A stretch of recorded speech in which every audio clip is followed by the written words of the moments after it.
In the summer of 2009, in the sun-scorched town of San Joaquín, Mexico, a 12-year-old boy named Mateo Delgado disappeared on his way to buy bread.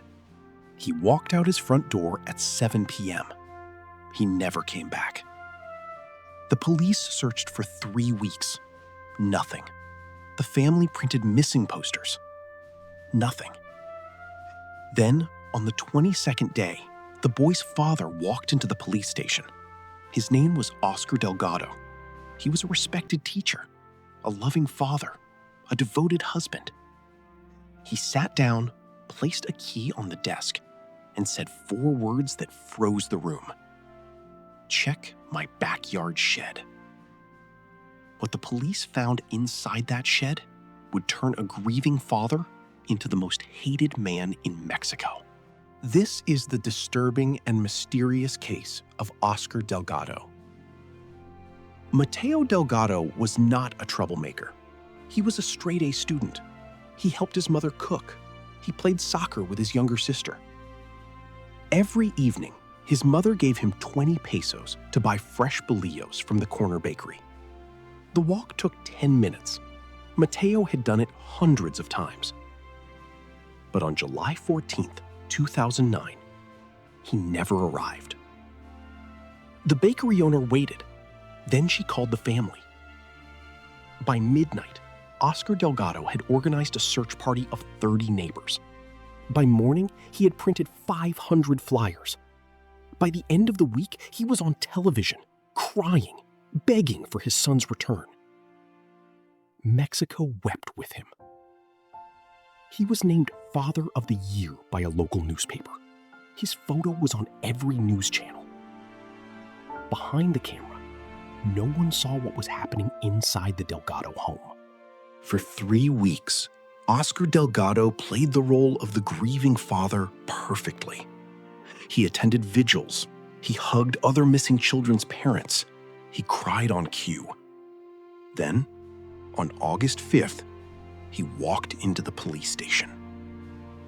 Officers described him as calm, too calm. He placed a small brass key on the counter and said, "The shed in my backyard. I locked it. No one else has a key." The police drove to his house. His wife, Elena, was inside making lunch. She had no idea. Officers walked to the backyard. The shed was small, rusty, used for gardening tools. They unlocked the door. The smell hit them first. Inside, buried under a thin layer of concrete, was the body of Mateo Delgado. He had been strangled, not by a stranger, by his own father. Oscar did not run, did not fight. He simply sat in the interrogation room and asked for a glass of water. Then he confessed everything. Why would a father kill his own son? The investigation uncovered a dark secret. Oscar Delgado had a second life. He was 80,000 pesos in debt from gambling. He had borrowed money from dangerous people. They threatened to kill his entire family if he did not pay. But the debt was not the motive. The motive was insurance. Mateo had a life insurance policy, a small one, 250,000 pesos, about $12,000. Oscar killed his son for $12,000. But here is where the case becomes truly disturbing. When police searched Oscar's classroom at the local school, they found something unexpected. Photographs, dozens of them, hidden inside a false bottom of his desk drawer. Not of students, of Mateo, taken in the weeks before his death. Surveillance-style photos. His son walking to the bakery. His son playing soccer. His son sleeping. Oscar had been planning the murder for months. He documented his own son like a target. The interrogation of Oscar Delgado lasted 6 hours. He never raised his voice, never cried, never apologized. When the detective asked, Why Mateo? Oscar smiled. Not a happy smile, a hollow smile. He said, because he was the easiest. The other one would have fought back. The detective asked, the other one? Oscar leaned forward. My daughter, but she is stronger. I would need more time to plan for her. The room went silent. Oscar Delgado was not just a man who killed his son. He was a man who was planning to kill his entire family.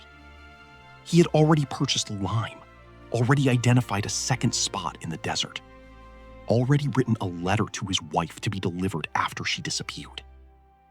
The letter said, Alina, you know I loved you, but love is expensive. The trial lasted 4 months.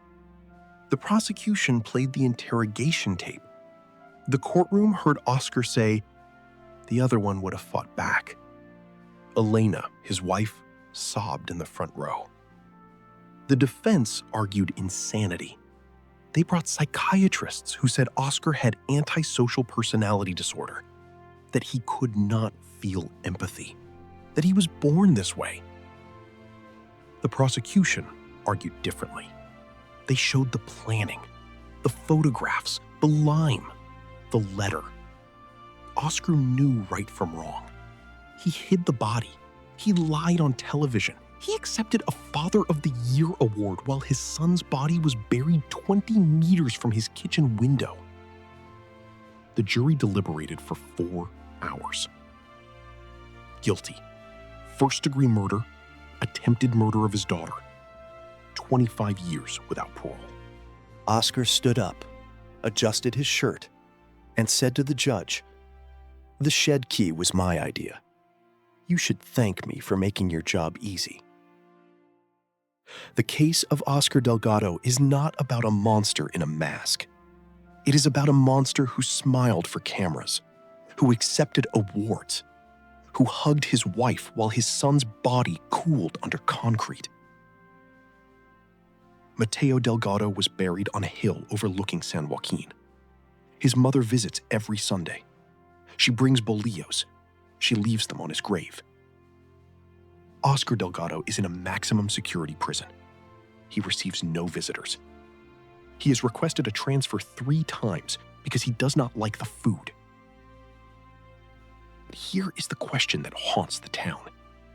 If Oscar had not confessed, would anyone have ever opened that shed? The answer is no. He confessed not from guilt, but from boredom. And that is the most disturbing part of all. I'm True Crime Chronicles. Stay aware.